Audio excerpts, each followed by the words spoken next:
try to plan around that as well. This event today is part of what we're calling our Growth Choices Workshop Series. And this is a special meeting that we've decided to have here at the Douglas Center again. And honestly, what I'd like to do is kind of walk you through the lens of either owning a business or living in West Southern Pines and what these scenarios mean. So that's what I was going to do in a presentation. And then we're going to take some questions and answers. We will be pretty strict on the time for that because we have a whole hour that we can sit and talk with anybody who wants to speak with us. But we have some survey stations in the back. I'll explain what that's about here shortly. And we also have some kind of what I call soft surveys if you go around the room, other ways to get your input. And then even during the open period that we have coming up, we'll be taking notes and scribing stuff. So sometimes you might have a question, sometimes you might just want to make a statement, and we'll capture that as well. So I do have a slide presentation. It's not meant, I acknowledge that some of the little dots and things that are on the slides are pretty small, but I'll tell you all they are is blow-ups of the maps that are here. Yes, sir? Is it possible you could reintroduce yourself? Yes, of course. So my name is Matt Noonkester. I'm a consultant. I own a firm called City Explained Incorporated. We were hired as an extension of town staff to write this comprehensive long-range plan, which I'll describe in just a minute in terms of what we're doing. I do have some other folks, maybe if you can just raise your hands in the room. I've got town staff. We've got BJ Greaves and Rachel Mann. Anybody else I missed on staff or anything? Oh. Yeah, Councilmember, sorry. So we have Councilman Murphy here as well. And really what this is about is it's been a process that started back in August. So I'll kind of just make sure everybody's on the same page for that. And then I'll really focus on what today is about and then where we're going, because that's also important as well. So with that, let me start here. So I'm going to do this presentation. I'm going to try to keep it 20 to 30 minutes because I don't want to be speaking at you very long. I want to be speaking with you. Then we'll do this kind of open answer period and comment period. And then we'll have an hour to kind of peruse and go around the different maps and stuff we have, and again, take these surveys. So this project started back in August of 2002. And what we're doing is updating something called the Comprehensive Long-Range Plan. And again, I'll go over that here in a little bit more detail. But it's a requirement of the state of North Carolina. It's required for communities in order to have zoning. And in order to have zoning, you have to have a current comprehensive long-range plan. So we started back in August, and we've been doing kind of what I call the listening tour, is sort of in what we call our discovery. So we've been interacting with a lot of different people. We've had stakeholder meetings, we've had community workshops, we've had different forums where we can just have special events and the like, and we've really, I think, gotten a good handle and gotten to meet a lot of people within the community. And so as part of that now, we came into what we call our growth choices. And so based off of what we've heard in the community, we think there are different ways that this town may grow as it goes into the future. And so rather than us just deciding your fate for you and then explaining and defending it, we've brought to you 6 different options that are out there. And honestly, the thing that moves forward will be some type of combination of all of these. And so we'll talk about that.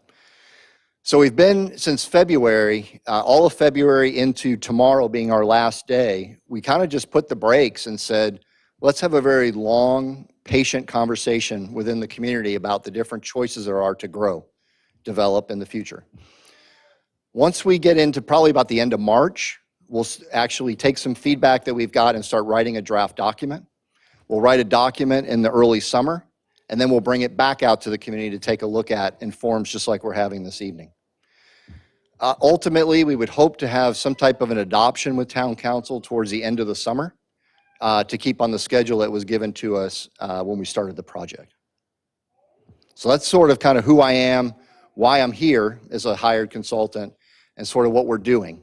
And I'll, again, put some more meat on the bones as we go through this. So what is a comprehensive long-range plan? It's a very broad document, frankly. It's a document that tries to look at all different things at one time. So housing and transportation, the environment, great neighborhoods, economic development, all like the whole list. It's a long, long list. Its advantage is that we get to look at all of those things at one time. Its disadvantage is that it stays pretty high level because of that. We don't get to solve any one of those problems because we have to go into more detail in future studies or future plans, and I'll go over that here. But this is the opportunity, the utility of this thing is that we're looking at everything together at one time. The reason it's important is this document does plant the seeds for other things you may want in the future. And so we need to be thinking down the line about things you want so we make sure that those statements or those recommendations are in our document, because that's where they start. So, for example, in our plan, we may have a map that talks about future growth and development. We'll have recommendations that go around it. Town council would then refer to that document when it's making budget decisions. So where does it want to invest money in terms of new infrastructure and target infrastructure, knowing that dollars are limited? There might be other follow-up studies that are done, again, that will take some advice from our plan. So let's just say, for example, there's a housing study that gets done, or there's a transportation study that gets done. In theory, it should ground itself in our document first, and the big ideas in the document that we're writing together right now.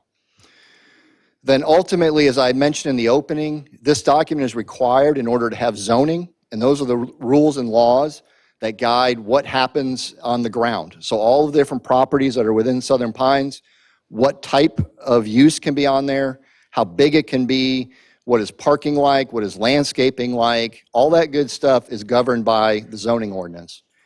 That zoning ordinance takes its cues from this document. So it's important if we have an idea about zoning, we put it in our document now to help safeguard that idea as we go down the line.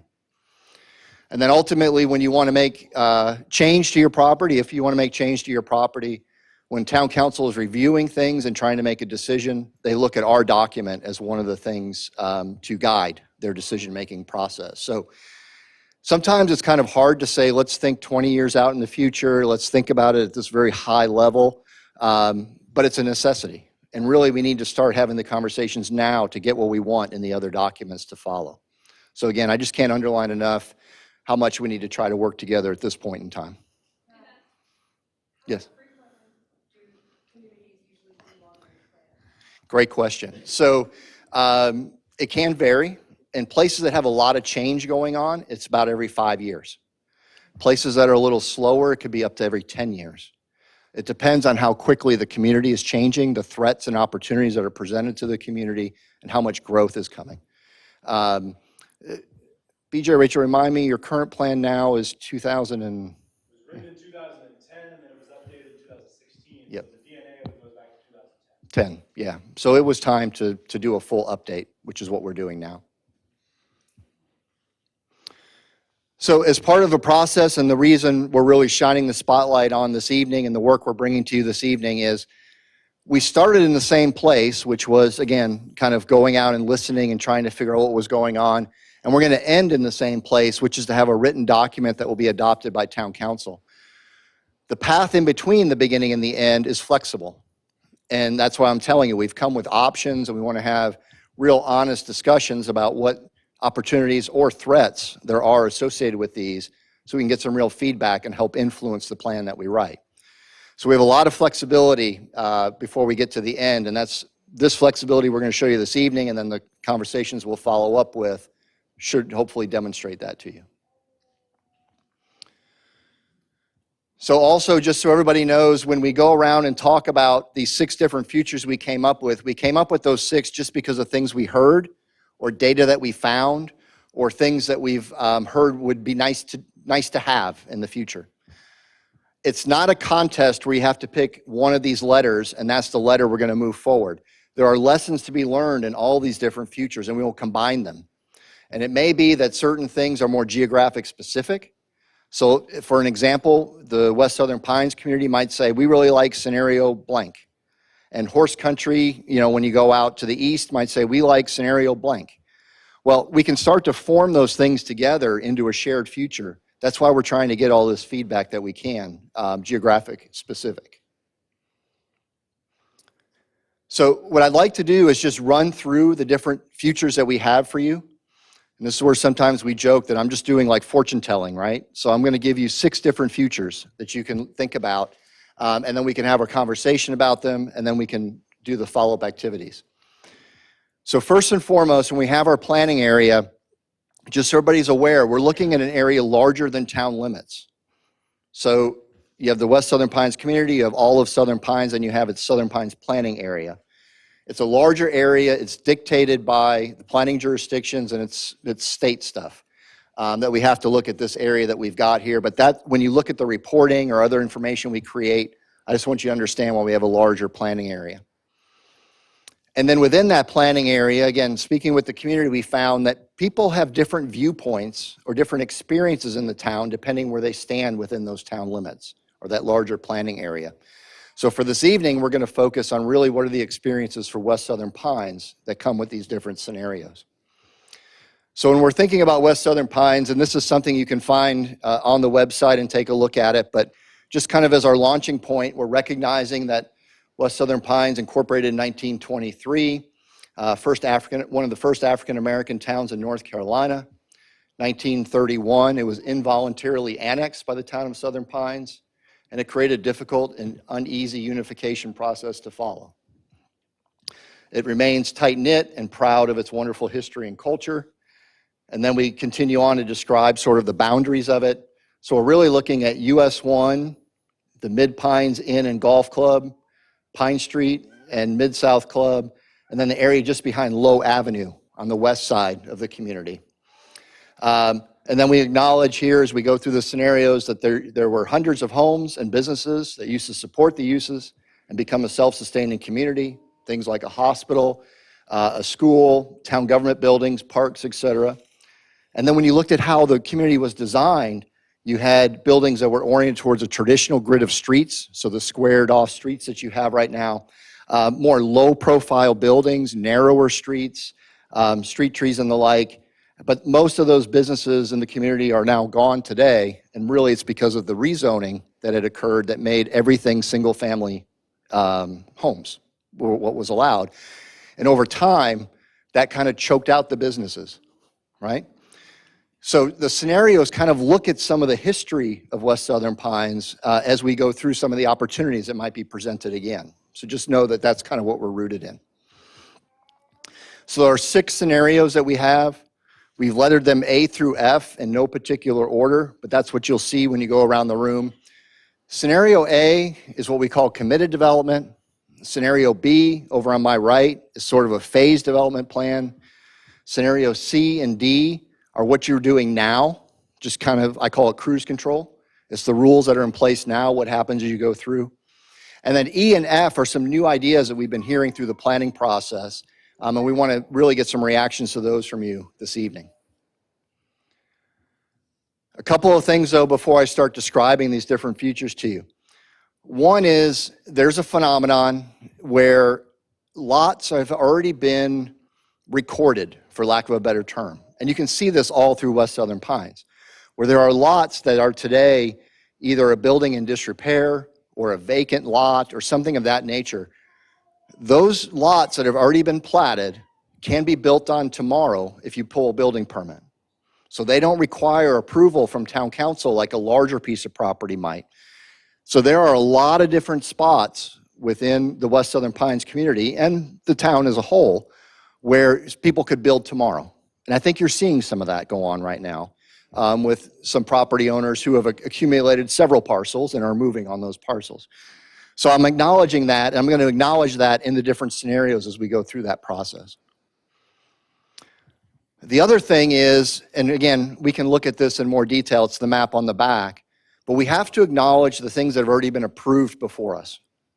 So we drew a line in October of 2022, and anything that was approved at that time but not yet come out of the ground, excuse me, we want to acknowledge that that's about to happen. And so we have those, and a lot of those are around Southern Pines, but there hasn't been a lot of development decisions in West Southern Pines. A lot of that is because, again, the lots are already small enough and have been platted years ago. But we do take into account the committed development that's going on. And then there are certain plans that are in review, meaning the decision hasn't been made yet. And some of those decisions we reflect in the different scenarios as well, if or when town council were to approve those developments. We want to know what their impacts are as well. So I'm going to take you on a quick tour. Scenario A came out of the community dialogue that we had where we heard a lot about just the dissatisfaction, the angst, the worry about how much development has been going on in this community in, say, the last decade. There's been a lot of development going on in certain parts of Southern Pines, and we heard a lot about, we just wish it would stop, was kind of the feedback we had gotten. So we looked at a scenario where what happens if we did stop it?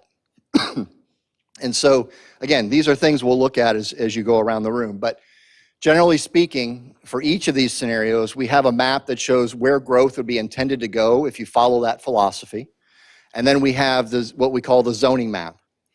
And the zoning map starts with what's allowed today. So really, instead of letting all those colors kind of overpower you, we actually put a dashed line around any area that changed from what the current zoning is today. So we can really just focus on the things that are changing. So in scenario A, we're not changing any zoning because we're not allowing any more development. We're really trying to stop development in its tracks. Now, the one problem with that, though, let me come in. The one problem with that is that those approvals that have already been made have a right to develop. And all of those lots I told you about in West Southern Pines community and the town as a whole also have a right to develop. So if you like say, no more growth, I don't want to see another person move here, there's about 1,200 homes or so that could be built just because of all that inventory that's still available. And because of that, if you assume right now, I think it's 2.59 persons per household that live in a home. Let's do 3 for easy math. That's 3,600 more people. You're a town of 15,000 right now, so it's 20% more growth, even if you didn't approve another thing, just while you wait for that stuff to occur. So because of that, scenario A also says, well, the only way to stop development on that land is to control it and own it. And so scenario A talks about a land stewardship program where we would actually, through town or county or state or federal resources, try to buy back some of that land that could develop and keep it as permanent open space. So that's the idea that would go on A. As you can imagine, it'd be expensive. And one of the ways to fund that program could be either increased taxes or grants or something else. We'd have to go find the money for it. So when you come in, and I'm zooming in now on West Southern Pines, and again, it's the story that I told you when I opened up the description of the area. Largely all residential zoning. So single-family homes is the majority of the land. There is some property on Pennsylvania, as well as Gaines and a couple other folks that allow neighborhood businesses. And you know those when you walk down those streets, you see some of those. Otherwise, it's pretty much as it is today. And all we're doing is saying don't grow anymore.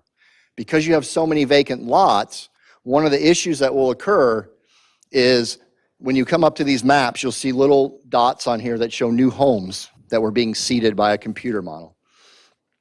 What's happening is if you say no more growth, the areas that have land available become very hot and desirable.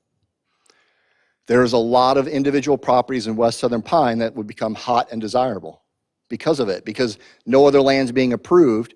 So they're going and they're going to be looking all over Southern Pines for any land that's already got development rights on it. So there could be a lot of pressure to see what we call infill development. So just homes coming in on these vacant lots could happen in scenario A because no other land is being approved for development. So everybody wants to come where it's allowed. On the commercial side, which is the second map that are on all these boards, you'll see little to no commercial coming here because, again, a lot of it is zoned single family. So we're not going to approve any other rezonings as part of this scenario.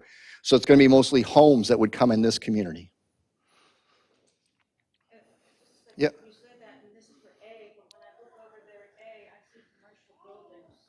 Yeah, there are a couple, they're actually on Morganton Road, but for the way we describe the boundary of West Southern Pines, that's actually outside of the boundary. Hey, Matt, if you get questions, can you repeat the question? Sure. Sure, of course. The question was, I see non-residential on the map, so what do you mean there's no non-residential? And I was saying, I'm trying to keep this just for the West Southern Pines reporting geography for this evening.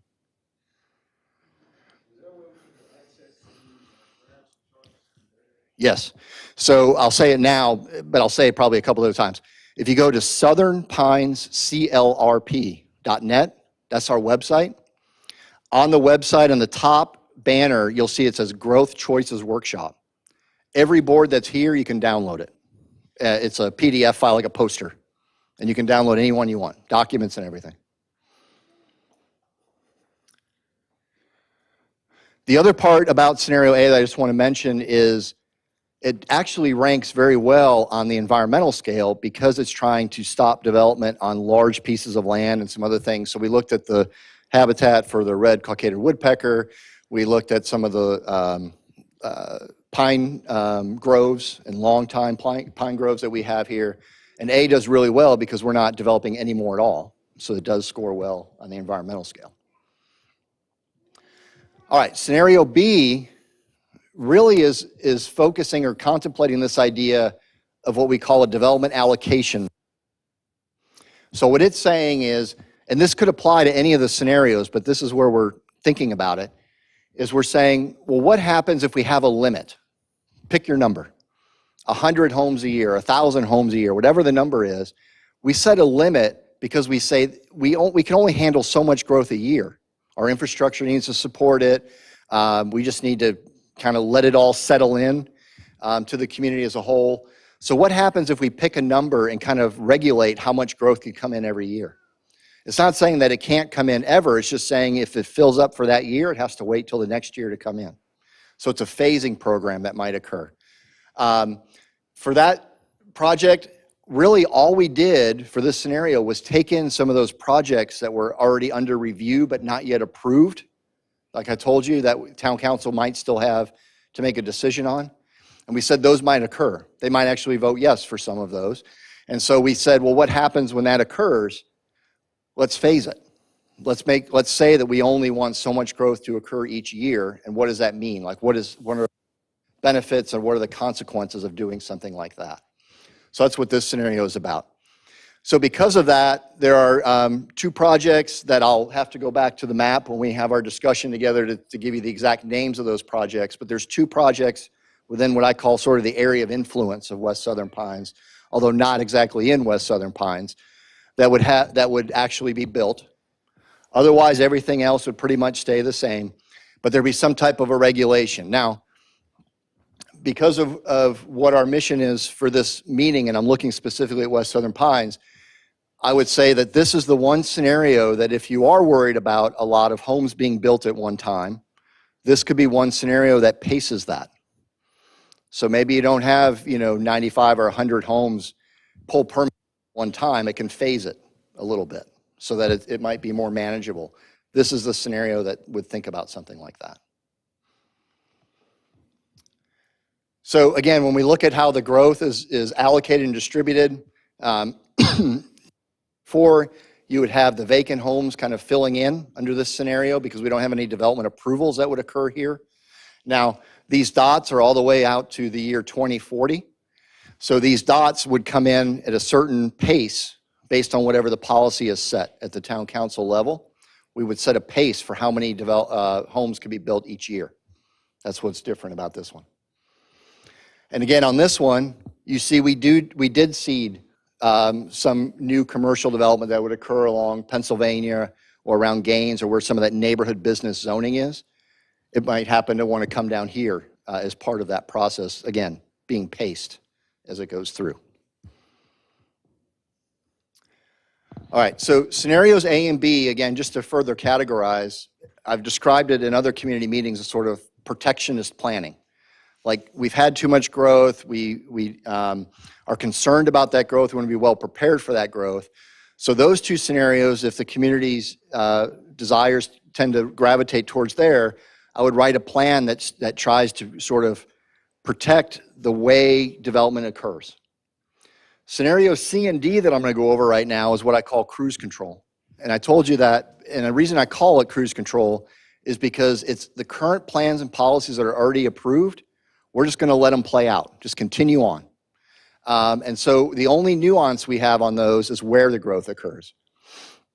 So under scenario C, it's, again, more development like before. So if you've been to town council meetings or reading the paper or just have conversations in the community, you'll know that there are some very large multifamily projects that have been approved, like 200 to 300 apartments in a development. You might have some low-profile kind of shopping centers that get built, something like a grocery store might get built somewhere. There might be some small office, like on Morganton Road, some of the medical buildings that are coming in that area that are multi-story.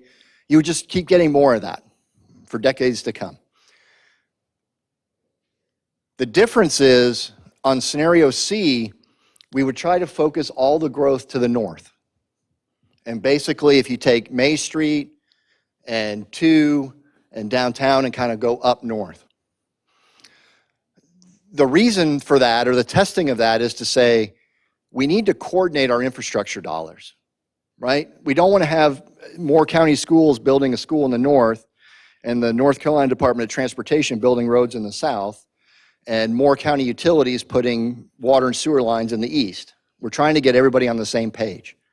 So scenario C says, let's get everybody on the same page, and we just picked the north for this one because it had the largest pieces of land left to develop. The largest parcels were left, so we said, well, let's see what happens if you go to the north. But this scenario is about trying to influence a target area for growth so we can coordinate our infrastructure investments as well. So again, I sound like a little bit of a broken record here, but for scenario D, not a lot changes within the West Southern Pines community. It still stays largely for single-family zoning with some pockets of neighborhood business as part of it. Because all the growth is focused to the north, you actually see less growth occurring in the West Southern Pines community because, again, policies are promoting it to go north. Same thing with the non-residential side. For scenario D, the only difference, the same plan, keep doing what you're doing. The only difference on it is we've now said from a property rights standpoint, anybody who has land should have the ability and right to develop it. If that's the case, then development can occur anywhere from tip to tip or side to side within this planning area. It makes it harder to plan for infrastructure because you don't know who's going to be the next development to come in. And so we looked at what happens if you're kind of, for lack of a better term, chasing your tail a little bit in terms of where to put your infrastructure dollars because you don't know where the demand's going to be. And you don't know if the demand's going to reinforce itself where project A and project B are generally in the same area, or are they and complete opposites, and now I got to figure out how to stretch my infrastructure dollars. So that's the only difference between C and D. And again, on D, not a lot of change in the West Southern Pines community. Now you do, when you get up to the maps, you'll see you do have some more homes that will return to the West Southern Pines community because again, it's just kind of anybody who has property can develop it. So unlike C, where we're kind of focusing everything north, things are spreading out more within the entire community. Same thing with the non-residential. All right, scenarios E and F represent ideas that we've been hearing in the community through different conversations. And these two scenarios represent the most amount of change that's been contemplated for the West Southern Pines community. So I'd be very curious to hear your reactions to this. Scenario E says, instead of growing out, let's grow back in. And so what's called the traditional development core area, which is really West Southern Pines, downtown Southern Pines, and the neighborhoods around downtown Southern Pines, would really be the focus of where to develop in the future. Because you're developing in a smaller, tighter footprint, it means that the infrastructure dollars should probably follow that.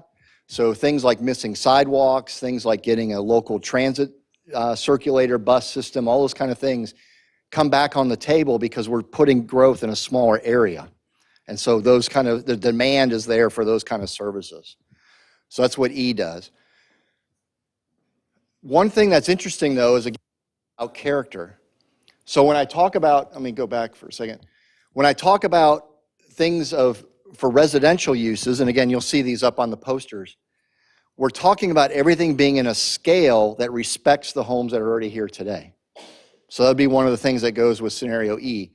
The other thing is when we do the retail or the non-residential side, what kind of things can make sure we contribute to a certain character or style or flair for West Southern Pines community or other parts of the community as well. So this is just one example where we can take a street, and this might be like, just close your eyes and imagine this is Gain Street, right? And we've returned the commercial back to Gain Street like it had been historically. When you do something like this, you can see we can take one visual cue and have the building, the rooftops and the porches, and actually have individual mailboxes and the streetlights and everything reinforce that you're business in a neighborhood character. The exact same drawing, just changing out the building character, can change the total feel of the place. So this is something else we could do instead, where we make them brick, they're 2 stories, they're flat roofed. It has a totally different feel and vibe. And so that's the kind of stuff we'll have to get some feedback on as we go through the process. The other thing is this is the only scenario where we've concentrated accessory dwelling units. So accessory dwelling units are where you have a single family home. Usually it's in the front of the lot. And this second unit is behind the lot. It can be attached, but usually they're detached. And it's about 400 to 600 square feet of a home that you could have a senior member of your family live in. You could have somebody, a child who needs to be in there for a while before they kind of go out on their own. Or it could be a rental, and maybe you have somebody you know renting that unit off your property. So this is a very quick and easy and affordable way actually to introduce new homes into a neighborhood without ruining the scale or the character of a neighborhood. This is the one scenario that contemplates this idea for reaction. But then I go back to that history like we opened up with, and we had those 200 businesses, and those 200 businesses were not in like traditional commercial buildings, but they were kind of scattered out, almost like what I call makerspace, right? So you lived in your home, but you also had your other kind of side job where you created something. And everybody in the community knew they could count on each other to meet their daily needs by going to these different spots. So I'm trying to find ways that we can return that. So we're not going to redevelop an area and put in a Harris Teeter at 50,000 square feet. That's not what the community was when it was growing up. Instead, how do you find smaller retail in order to make it work? And so these are a couple ideas we have where these things may end up being those accessory dwelling units. Maybe in West Southern Pines, they're allowed to be non-residential, meaning you can make something in them or have a small retail shop or something of that nature.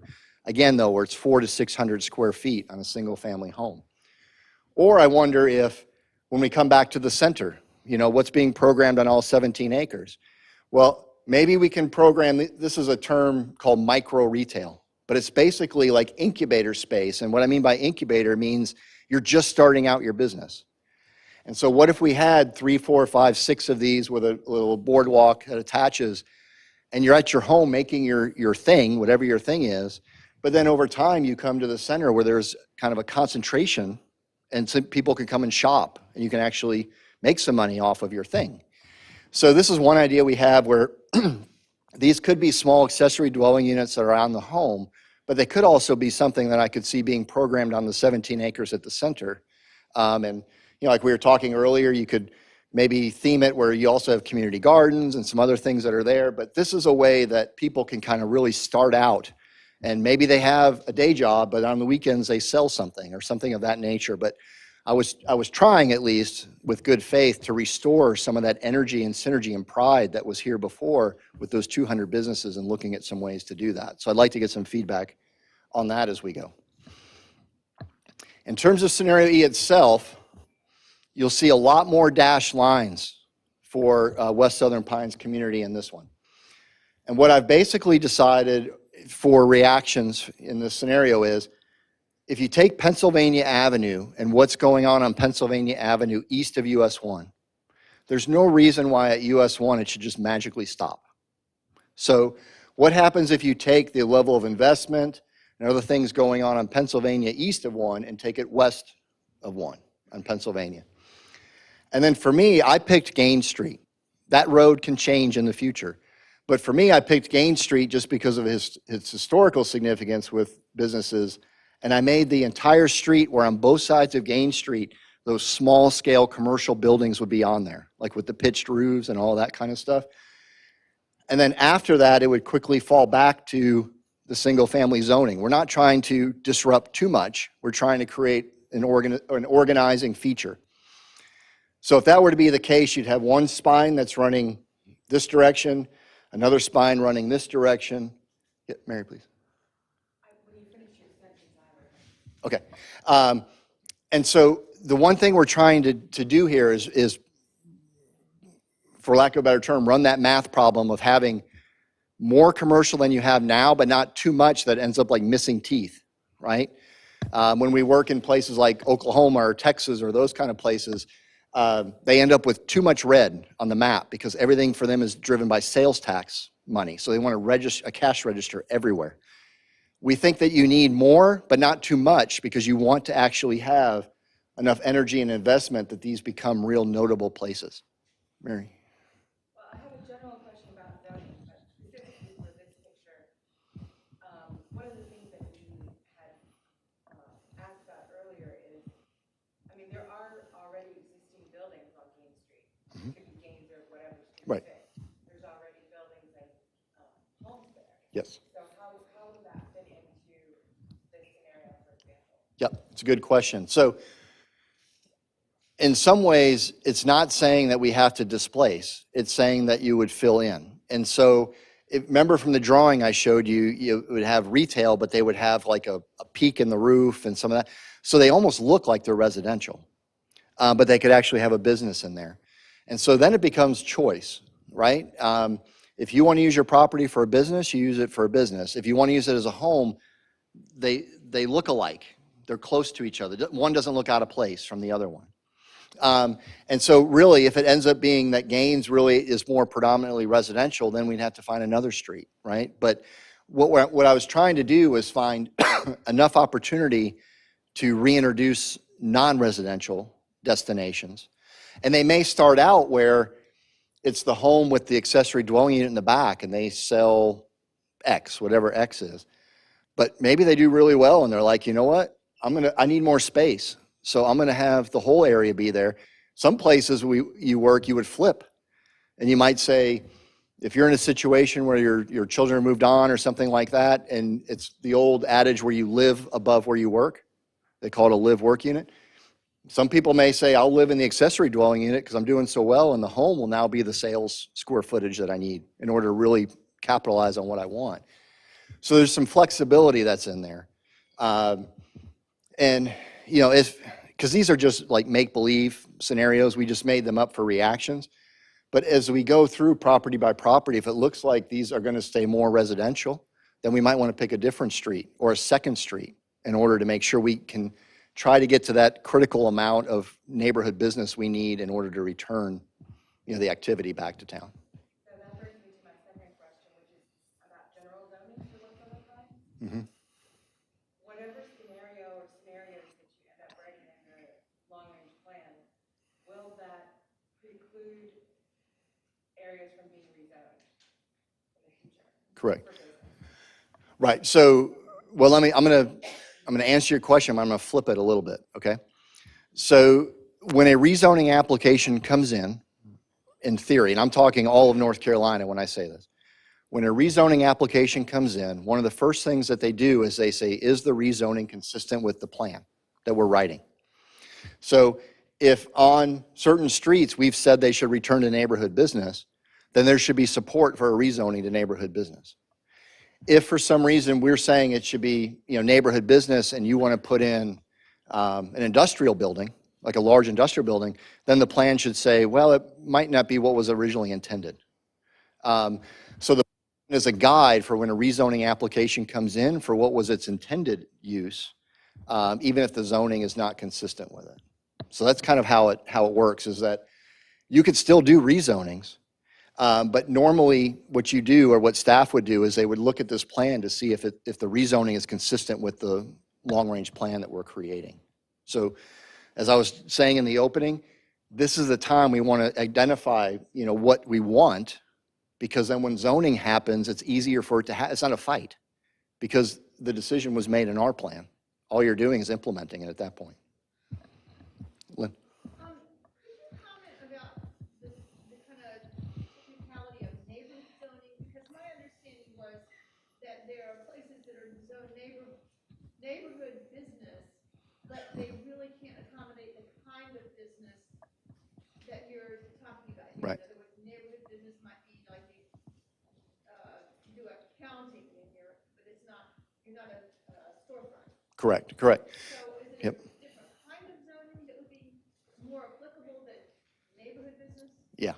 So that's a good question. So the question was, right now, the zoning for neighborhood business has a certain description that goes with it, a criteria, an intended outcome. And what I'm describing is different than that zoning district. So normally what happens in a process like this is we'll describe what we want irrespective of the way the current zoning is written. If there is a conflict, the onus then on staff and the town, it would be to bring the zoning into conformance with the new plan. Now that might be by rewriting the definition of neighborhood business zoning. It might be by creating a whole new district that goes with it, maybe a second district that's more specific or unique to a geography and those kind of things. But the zoning, like once the plan is adopted, the next step is that the town should update its zoning ordinance to come in conformance with the new plan.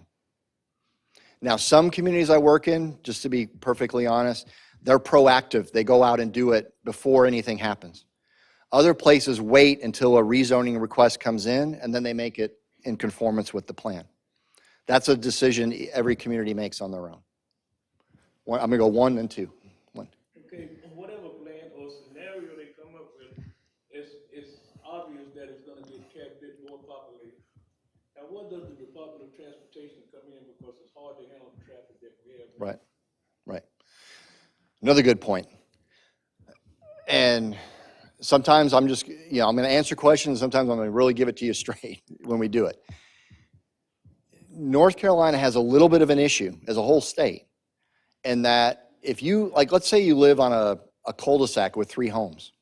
If you go on that cul-de-sac with 3 homes, there's a little black and white sign that's actually a state route number for that cul-de-sac. In the state of North Carolina, they maintain a lot of roads. Not all the roads, but a lot of the roads. In other places that we work, other states that we work, the county might be in the road building business. Or in larger areas like Durham or Charlotte or Raleigh, they have enough money and resources. They just say, DOT, you're taking too long. We're going to build our roads. And they kind of do that. In a community like this, you're relying a lot on NCDOT to improve the roads and increase the capacity for development.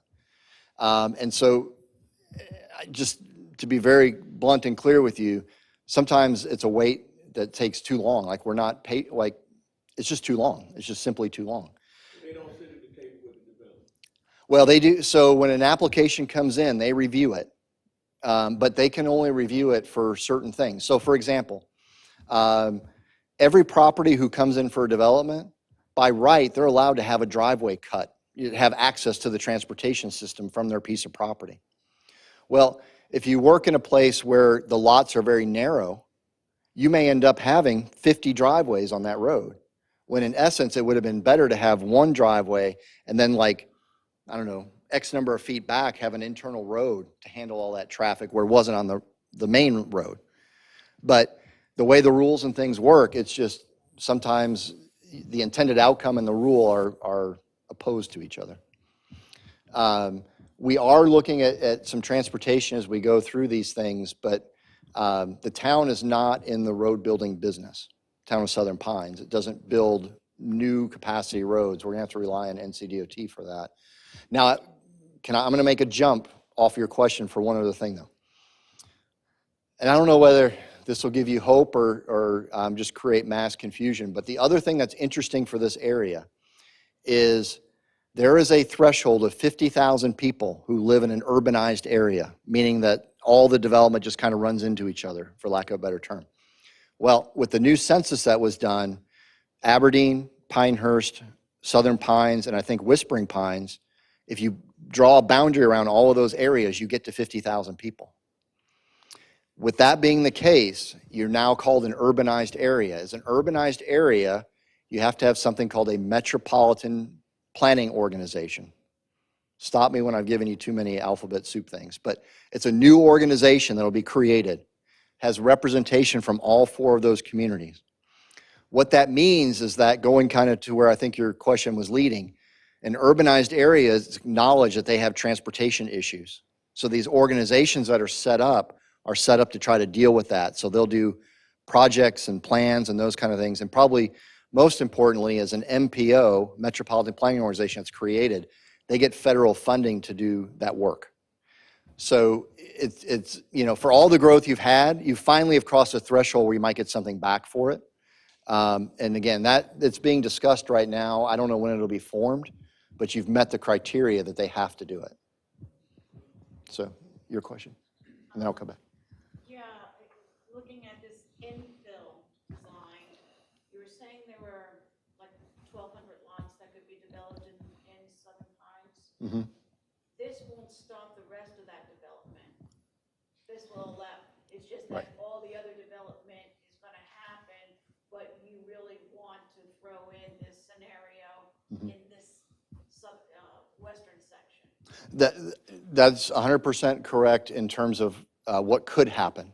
And so the question was, Matt, you referenced 1,200 lots that are already kind of out there and have already been decided on and could be built tomorrow. So when you talk about this change going on in West Southern Pines, those lots could also still be developed. So it's additive, meaning the situation could be getting worse, meaning you're adding more development on top of development. The only response I have for you that we did for these scenarios was the 1,200 lots that are available today, there must be some reason they're available, whether it's a market, an ownership thing, some reason they're not developing now. So in scenarios E and some of the other scenarios, we're assuming that not all 1,200 would have that pressure to develop anymore because other areas are coming online and being unlocked. So that scarcity, that desire to pick a parcel just because it already has development approvals goes down because new property is being approved. So yes, all 1,200 are definitely on the table.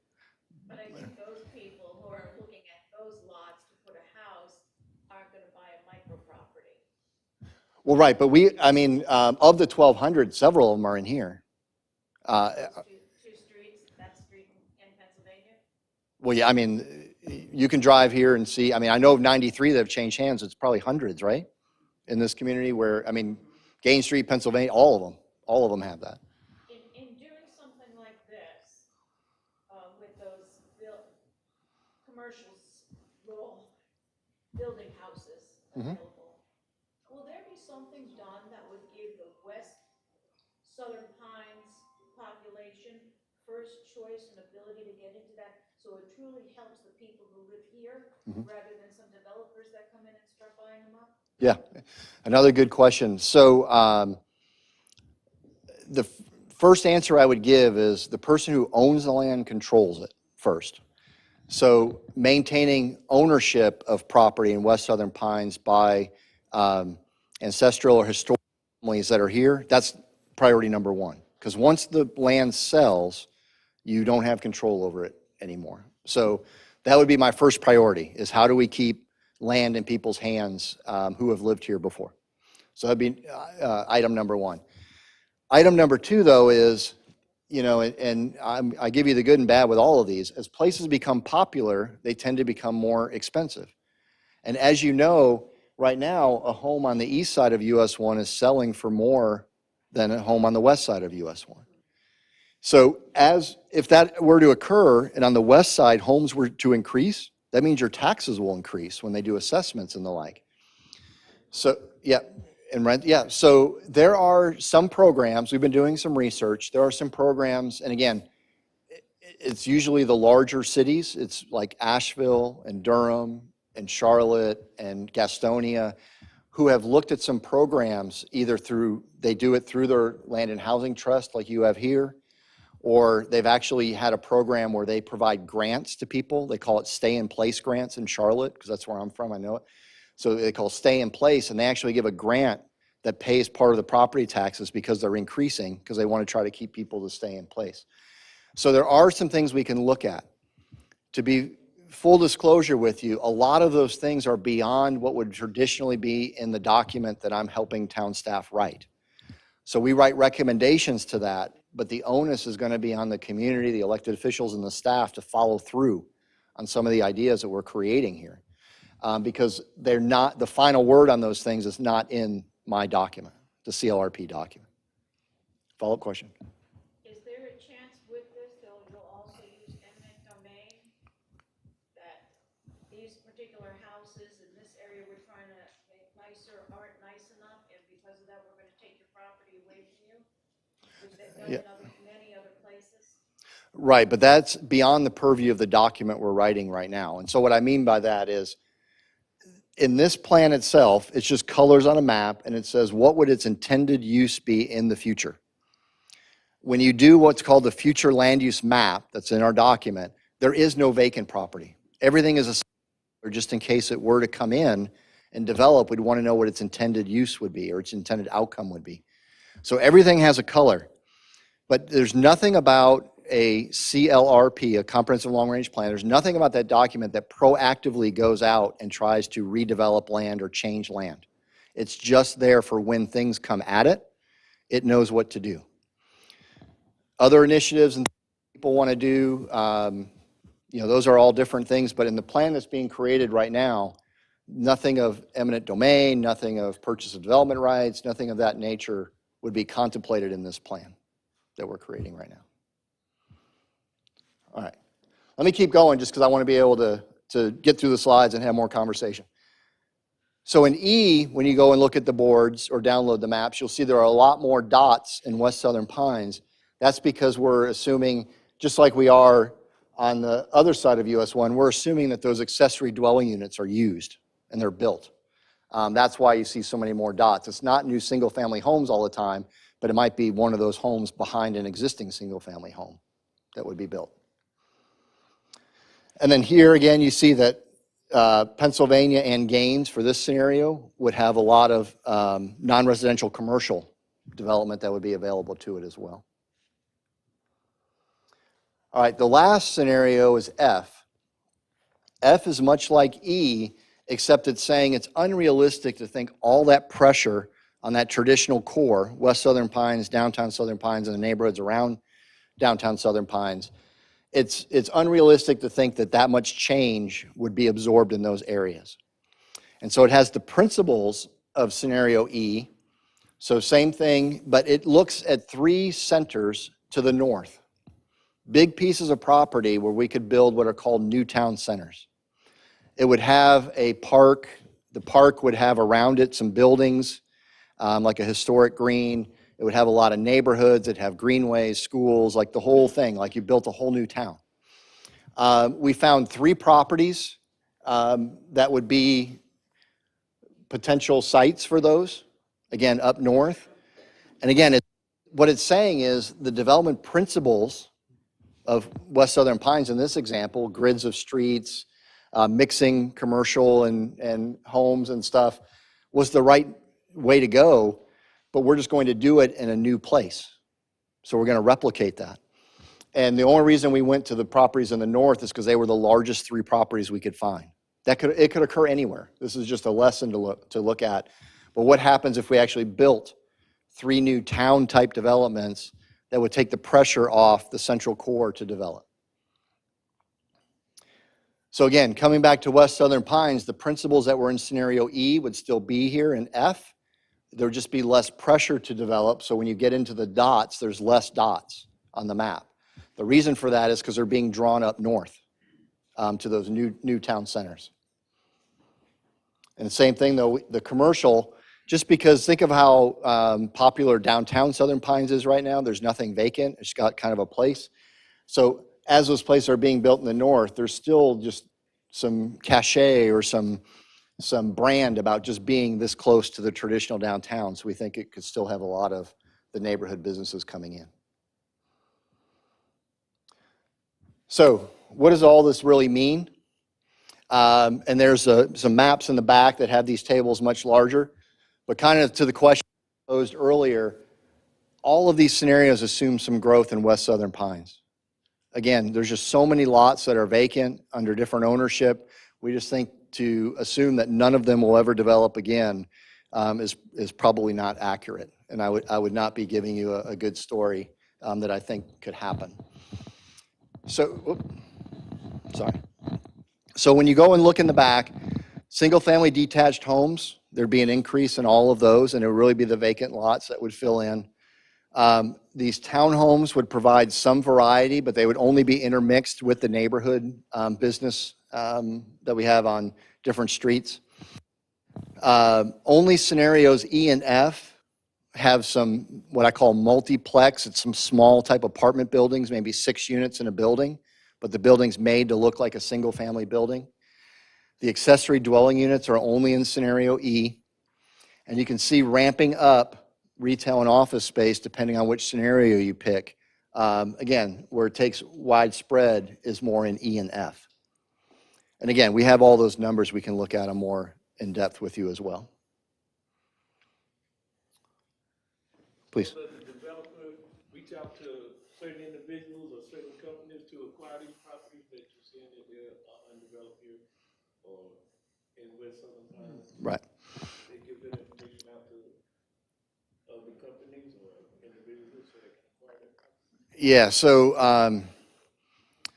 I've been doing a lot of research on just sort of the whole gentrification displacement phenomenon because I've been trying to get my arms around it.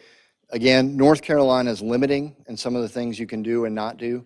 So I've tried to stick within those state borders in order to find lessons learned because I need them to apply under state law. Probably one of the best ways, and if we do go down a scenario E or F route, there's a gentleman I keep mentioning named Randy Harris at the City of Charlotte. He works in their neighborhood and business services. I would probably want to maybe even bring him down if he'd be so inclined to do it. But usually it's through land trusts that it tends to work the best. So let's say, for example, there's some property that could be bought. The land trust would buy it because their mission is to keep the integrity of the community sort of. And so then their mission is something separate from town government. They have more powers and liberties for what they do with their land. They could decide who they want to sell it to, as an example. That having a land trust that's pretty active and stuff would be pretty important for these to occur and not disrupt the neighborhood. And so we would want to look at the trust you have now on how we could bolster it up. Like, again, the one that's called the Historic West End in Charlotte, they're buying properties all the time. In second and third ward, where there's some historic homes that are going to be knocked down, they've actually paid to have them move onto property in the Historic West End. So you could do all kinds of stuff. One of the, again, and I'm just being as honest as I can, one of the things that would be good to do is to create an organization like that is one length removed from town government. Because town government has a lot of rules it has to follow with taxing and all that stuff. If you have this one organization that has a little bit different mission, it would tend to help do that. The way then the ones I found and that I've spoken with people that have been successful, it's because they get a lot of benefactors. And again, going back to like a Charlotte or Durham or Asheville, a lot of like banks and stuff will donate to these trusts. And so one of the things we want to do here is find out who could we recruit to help bolster the coffers of the trust so that it can actually purchase land and things of that nature. Or it could give tax rebates. The trust, again, would have a much wider purview than government would have. So I really do think if we go down this road that a trust, we should study some of those that are occurring in the other cities and find out what's working and what didn't work. I know in Charlotte, for example, every 2 years, it's been like clockwork. They've approved affordable housing bonds. And so they've basically taxed themselves, and they use that in the spirit of creating affordable housing. There's other things that can be done to look at it. Would community development corporation also be Yep. another entity that would be? Yeah, we'd want to look into that too, yes. Yeah, the question was, what about a community development corporation? And that would be another entity as well to look at. What I'm trying to do at this point is, if you can imagine, I want to hit the bullseye, but I don't know where the target is yet, right? So going through this process of the scenarios, and if one of them resonate more with the community at large, then once I know where the target is, we'll go hit the bullseye with either a CDC or a land trust or something. We'll figure out the best fit. Donnie, and then Norm. I appreciate your reference to land and housing trust. If you look at the GIS map of Moore County and you look at the properties in West Southern Pines, I'm afraid we are at a huge disadvantage because there's one builder that's operating under about 10 different entities that owns properties here and has shown that he is not going to, he is not appreciating the styles of our homes, the character of our neighborhood. Yep. And it's just building so rapidly that before you know it, our neighborhood is not gonna look the same. So hoping that it will return to what we had in the past, that's hopeful. But in reality, when you look at some of the houses that have been built, such as a couple on Gain Street, the houses he has built overshadows a house that is already there, that in my opinion is blocking out the sun from the people who live in that house. I mean, it's like, what's there? I mean, you walk out of your house, you can't, when you look out the window, you just see that house. The sun comes in where? Right. So there's no regard for character, and I'm sure that the town can't regulate that. But when you look at the maybe hundreds of properties that he owns here, I would like to see a map that has those properties identified and what is left. Like I said, go out on GIS map, Moore County, and look and see who owns the properties. Some of them are, we can tell that they are family owned, but families, members may live out of state. Out of state, town. right. And we're in a situation where we can't stop him, and he's not good for the community. Well, I'll say a couple of things, and again, these are all brainstorming ideas, because right now, we don't even know which scenario, right? So scenario B that does have a development allocation process I'm pretty sure that by state law, you could tie those geographically. So what I mean by that is, let's say you have 100 units, but in West Southern Pines, it might only be 50 of those units, or, you know, I mean, so we can pace it that way. The other thing that we can look at would be, in terms of controlling the character, would be historic district designation. It's a no-brainer that you have historical significance, just from the hospital and the stories and the like. The bigger question would be the integrity of the buildings, whether there's still, one, enough of them, and two, whether they're in a good enough shape. So we would have to, you know, that'd obviously be something you want to look at. I don't want to have it where it's a historic district and it's just a bunch of plaques for what used to be there. You know what I mean? So we would want to make sure that it had the right intention, if you could do it. But I'll just give you an example, because we worked with the Village of Pinehurst on their plan. And I know for a fact, their historic district goes all the way out to the big traffic circle, the one all you have to go through, right? So NCDOT, going back to your question, they pull out their hair because it's designated historic. And so they have to work within those rules and parameters. So historic districts do have a lot of value. The one thing you just need to make sure, again, the pros and the cons, is depending, you want to look at any unintended consequences. And so what I mean by that is, you might do it for the spirit of achieving something, but then I just would want to make sure that it doesn't preclude investments in people's homes on other properties. Because now if you've declared it historic, you might have to put in certain windows, you might have to put in certain colors of buildings or whatever. So we'd want to just make sure that you know, the symptom and the medicine are right. But there are some ideas we'd look at. You know, there is not a silver bullet or a perfect answer. There are some things you can try, but you just hope cumulatively they get to the intended outcome. But again, in North Carolina, it's tough. We're not allowed to regulate single-family building architecture or some of those kind of things. Okay, just real quick too, with the retired and older folks that's living on a fixed income. Now, they're living here, and now all of a sudden these new developments are coming in, and of course it's calculated into tier 3. Now, when you are in, the taxes are gonna be up like this. Right. Now, how does the state, or how does the development say, well, we're gonna help these people that's on the fixed income with that? Yeah. So the only way I can answer your question is I'll give you some examples of like how it's being done. So again, in Charlotte, they stay in place and they'll criteria. When it first started out, you had to be over 65 years old. That's gone away. Sometimes you have to be in your home for 5 years, so that people aren't flipping around. But in Charlotte, what they do is, let's say your taxes are, I don't know, make up a number, $10,000, just making it up. Well, the grant program that they have might pay 8,000 of it. And they write a check directly to the property appraiser, and then you still pay your 2,000 as the property owner. That's how they do their process. In Durham, they actually write a check to the property owner in their program. There's a little bit of angst about whether that money then really is used for taxes or not. So, people do it differently.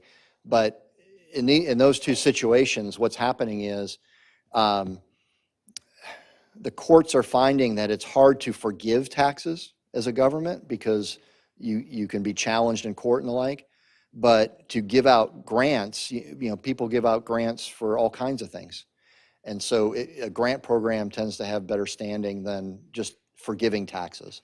That opens up vulnerabilities to lawsuits and the like. So again, in these two programs that I have found so far, it's that you're actually, the increase in your taxes are actually being paid down by a different entity. And it doesn't always have to be the government. It might be maybe the land trust gets some partners and stuff and that kind of thing. But there would be a third party under this program I'm describing, a third party who would try to pay the delta in taxes from where you were today to what it would be. But again, there are 37 things that have to happen between now and then, so we'd have to make sure it really worked. Nora? Just a question, if you would go back one slide, that would show the, Then, yeah. and you do have retail, space on there. Yep. And keeping that in mind and the long-range plan, the center, the West Southern Pines Center, and the Morgan and Road project, I think are two major developments for West Southern Pines. Correct. I haven't heard a lot of talk about that tonight, in your presentation. Yeah. But in saying that, that's gonna be the anchor, I think, in the driving force behind the development of West Southern Pines. Yep. That would benefit all of Southern Pines. Yep. So, I'm not sure if that's reflected in your numbers here, like I said, you didn't mention those two factors. Mhm. But when I think of West Southern Pines and living here, that is the long-range plan for West Southern Pines. Mhm. We're talking 3 to 5 years out and further. Those two properties and those two projects, I think, are going to be major for this area. Yep. So are they reflected in the numbers here? Yeah, because it's the whole area. The only reason I didn't mention them very much today was because on the center side of it, we're just assuming its trajectory that it wants to be on right now, we would continue it. So we would just write recommendations and the like to safeguard that, the path it's on right now. On the Morganton Road stuff, and I'm letting the DFI and all that stuff kind of occur, and because it's a more detailed process than I'm doing. Because we're looking at like traffic numbers and all kinds of stuff, retail numbers and rents and all that. So I'm kind of letting that process play out, and then whatever the community decides on that with the town, we will honor and reflect in here. But for me to interject a new idea could be a distraction to that planning process. So I was letting that play out. But we're aware of it, and we know that we'll have to have it represented, but I just didn't want to derail it. Right, because that would all require rezoning for those areas, and we're talking about zoning. Well, so we're talking about the land use plan that would then support zoning, yes. Yes, yep. Yeah, if I may. Yeah. Great point. These two initiatives are almost sort of like, they fall in a territory prior to the plan, but after right now. Mhm. They're in the 6 to 18 month, and this one's really looking more 5 years out. Yeah. And those are, like you said, those are zoning initiatives that are already kind of underway. So, and by the way, while I'm mentioning it, that DFI project has been, the signatures have gone on it. It's going to go to the April planning board, and then if they get a recommendation recommendation on to the May town council. So put that down for, there'll be a draft version of it, I believe is posted either right now or the posted tomorrow. The draft will go to public hearing.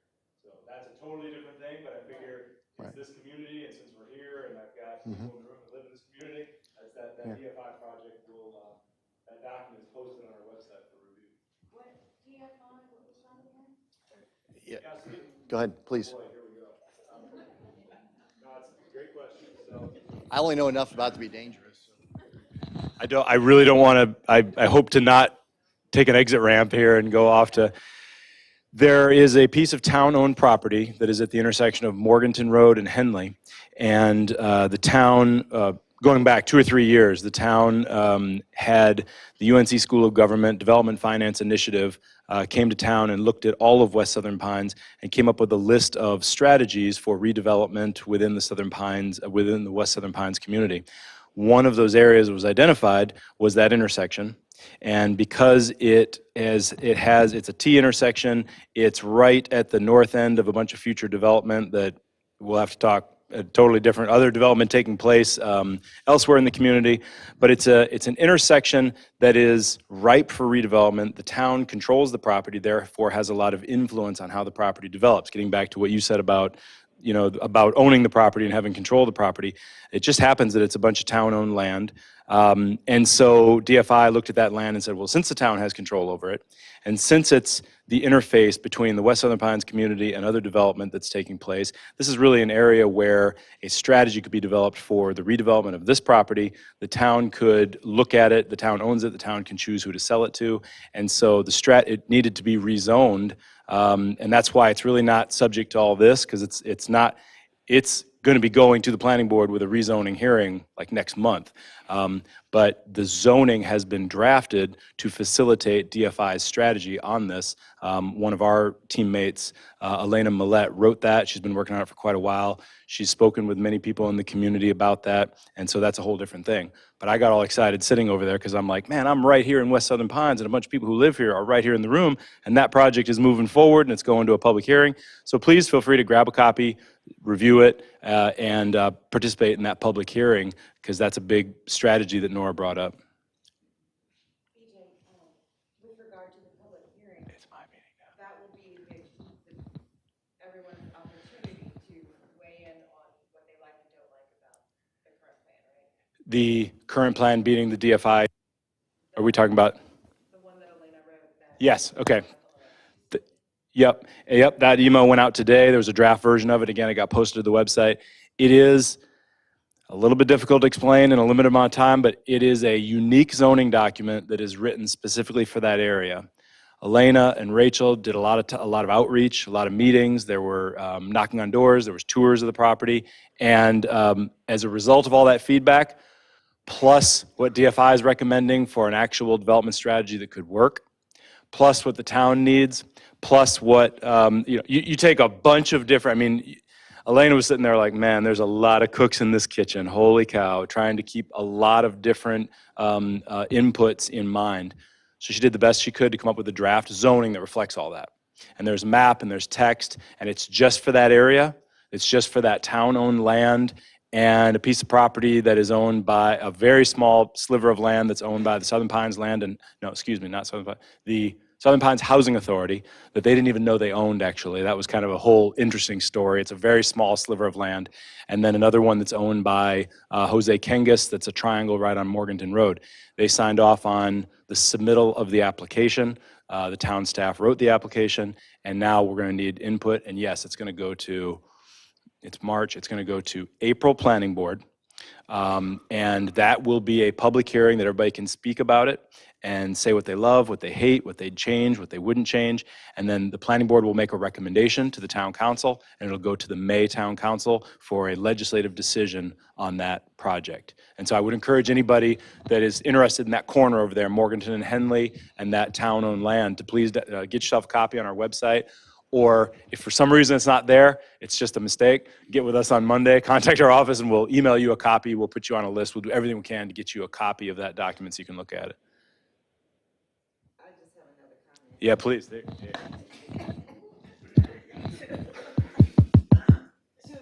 reiterate what Jean any of these scenarios will have an impact on traffic in West Southern Pines.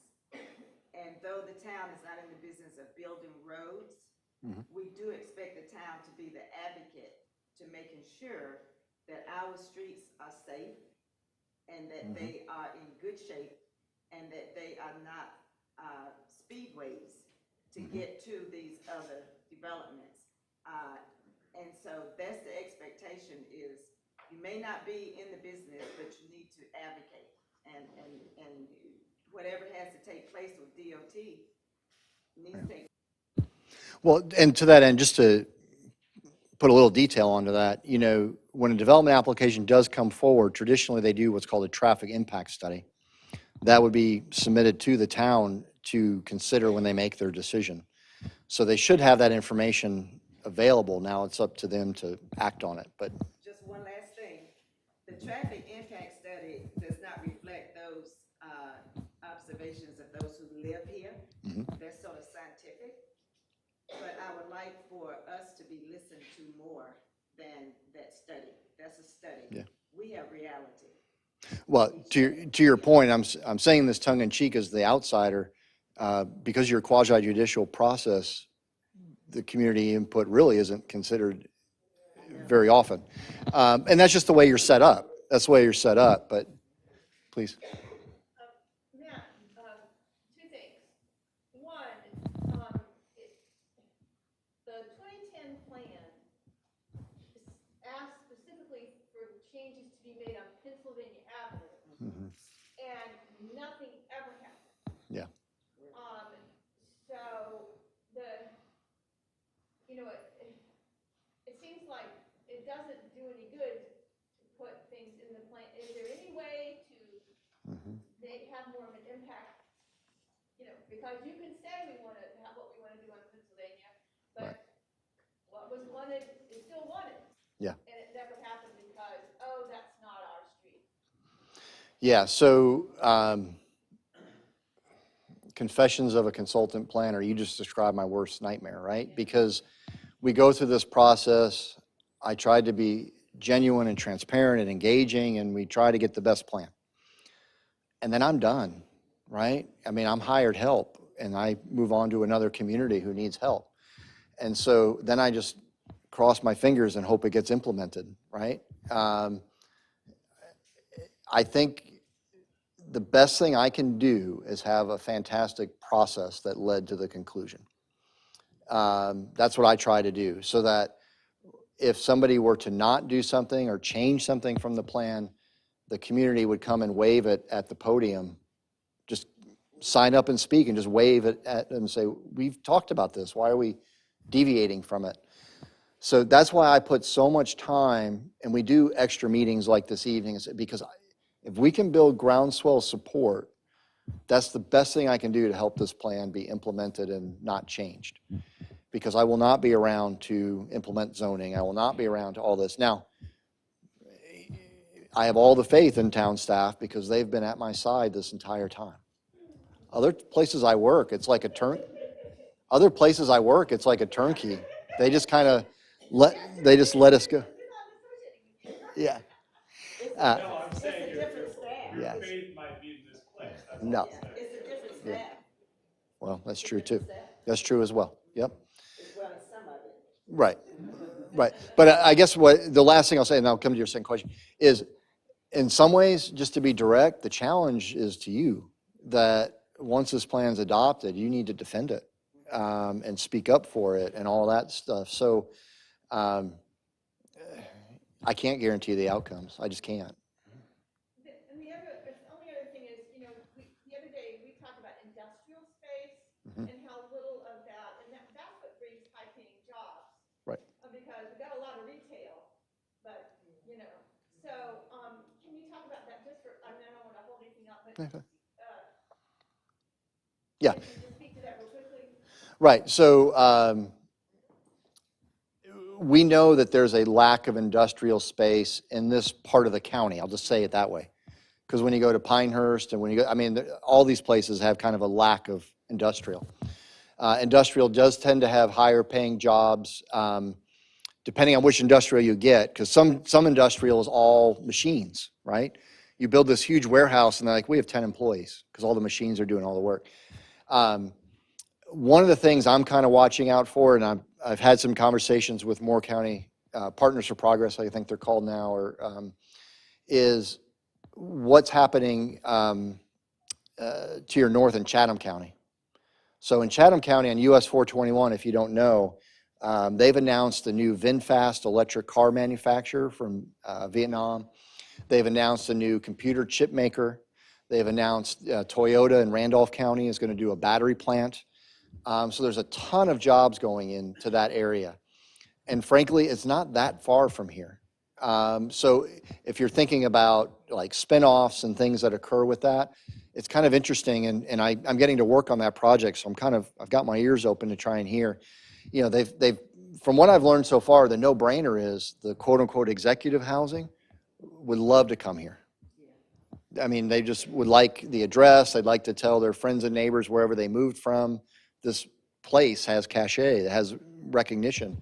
So the next thing though is just how do you get some of those jobs to come down here? And what kind of jobs do we want, right? And we try to create the plan that way. It's sort of a two-edged sword because industrial usually requires large format, large land area. So to think that it would come in like the West Southern Pines community is probably unrealistic because the properties are already pretty small and the streets and the blocks are small. But, you know, when we're looking to land in the north, when we're looking out to the east a little bit, in other directions, we have that on our mind. Really, jobs are the first target of that. The second target of that is to try to balance the tax base a little bit so that it's not so heavy residential that you are relying on property tax increases and the like to pay the bills. So most communities we work in try to be 50-50 would be ideal, but at least 60-40 residential to non-residential. And so, yes, we're looking for those kind of opportunities as we go. I was to an event a few weeks ago where they had someone from Partners in Progress there, and they were talking about creating this new clean manufacturing and stuff. And she also said something like, you know, this is why we need to bring, you know, build like tens of thousands of houses for these new employees because they're going to be specially trained. And my thought was, why aren't we starting a training program here at the community college to train the locals to take those jobs? And we don't have to build 10,000 new houses. Yeah.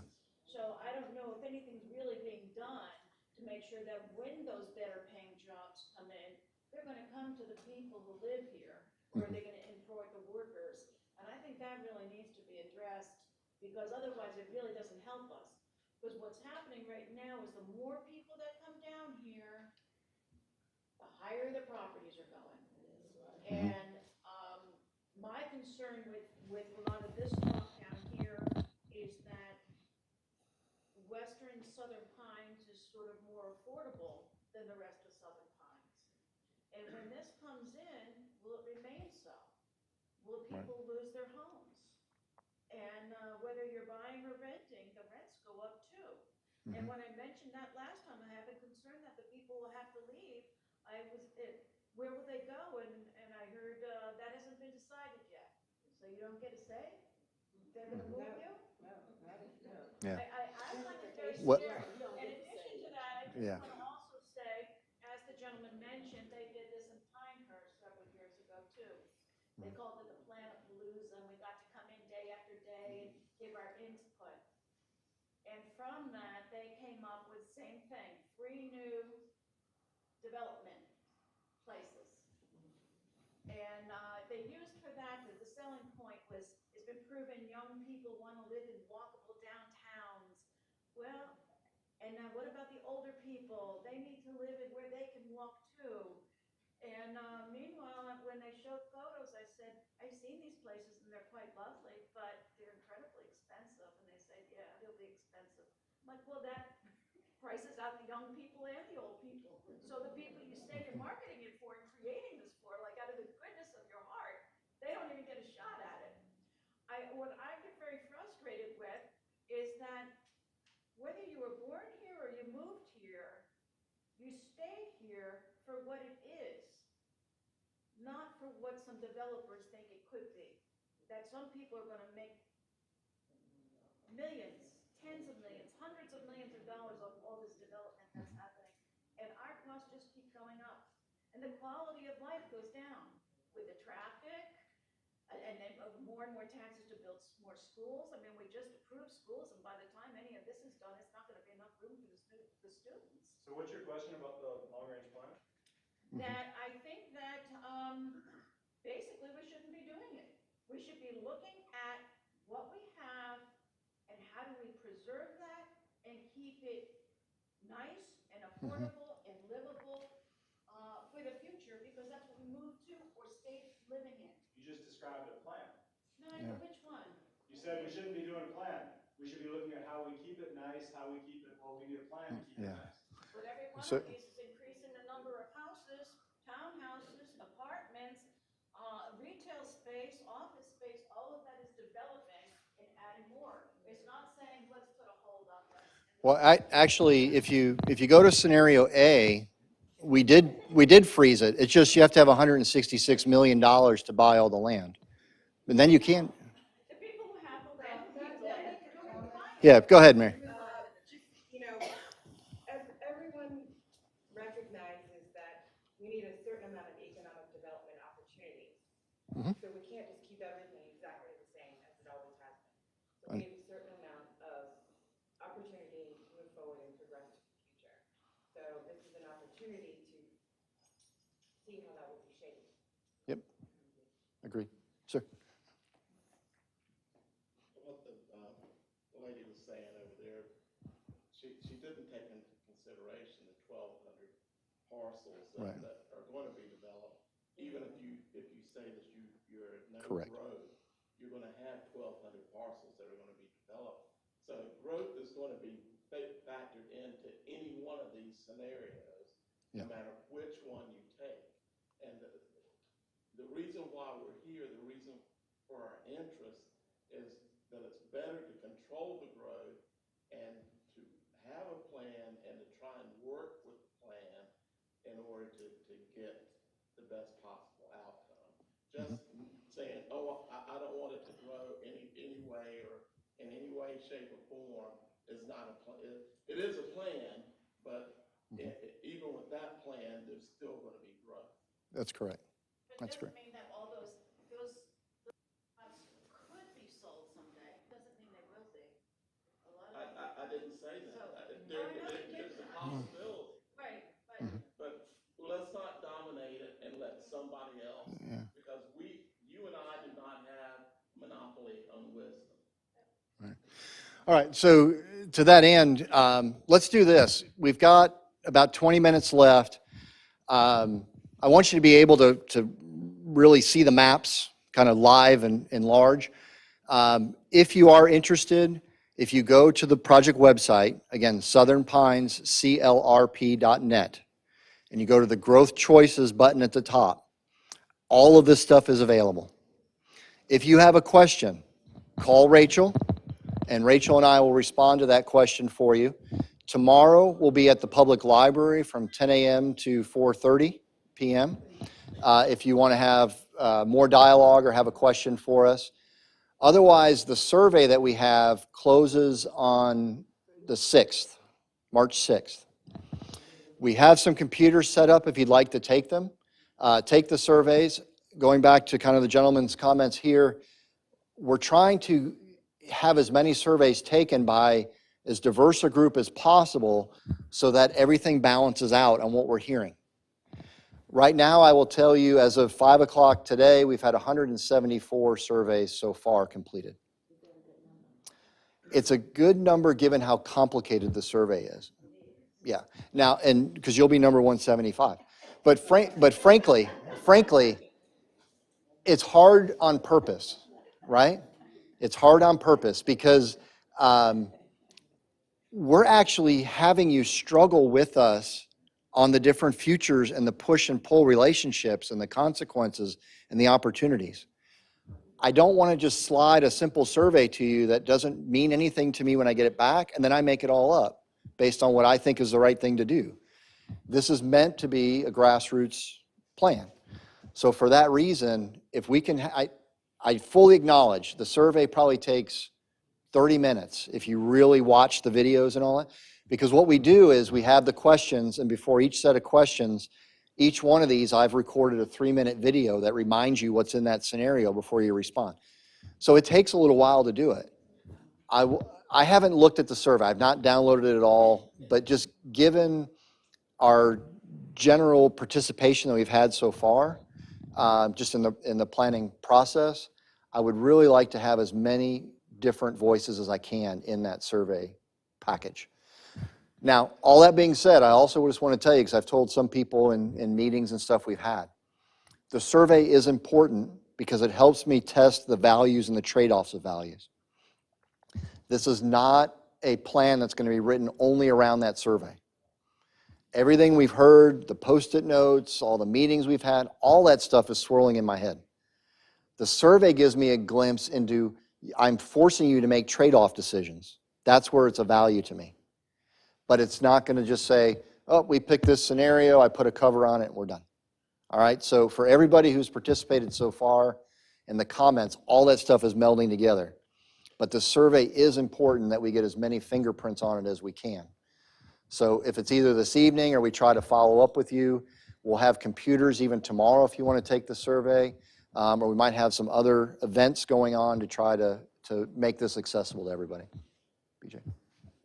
So you've mentioned the survey, you've mentioned the website, you mentioned that you're aware that the survey takes a long time and that it's it's a lot to it. And that's intentional because, again, easy questions are just that easy, but they don't also yield much. Right. Before people leave tonight, what is the single thing they could do after we say break up? Engage, if they're engaging with these boards, is it Post-it notes? Is it sharing with you right now how they feel about scenarios that you just discussed? You know, just not question so much as, I think C stinks and here's why. Right. Or I think F is awesome, or I think A is the best way to go. What is most useful for you before people leave here tonight to get you something that can also swirl in your head and help you? So given the time that we have, what I might ask is this, and I'm going to find a way to maximize as many touch points as I can get. So if I can maybe have a scribe come up here and help me on, we've got these 2 pads that we can take notes. If you just tell me your initial reactions, like what's on your mind of a scenario, one or the other.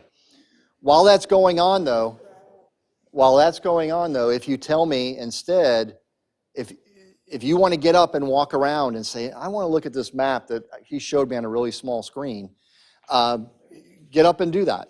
Just if you could do it kind of quietly at the edges would be fine. There's the Post-it notes, you can, I've got markers if you need. If you want to leave us a note, you can leave us a note.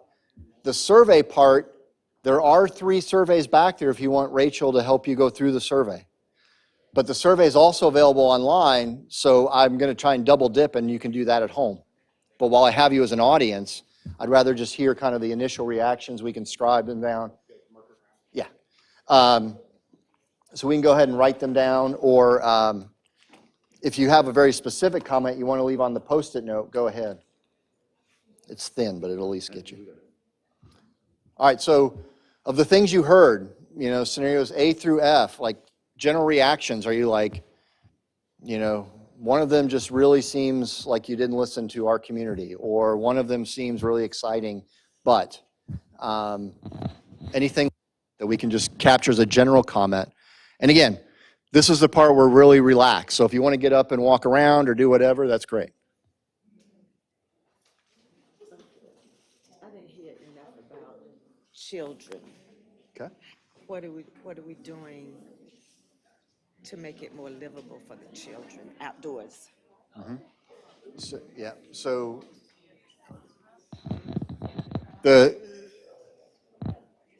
you just want to break or you want to, everyone's kind of getting up? I agree, we're just kind of playing it by ear, see what happens, and if we can start bouncing stuff out, or just start writing stuff, ask a question just to try to, like, new, as soon as it's new, most people come, just start migrate out the door. Right. That's what I thought, like, what can we get from them as they leave?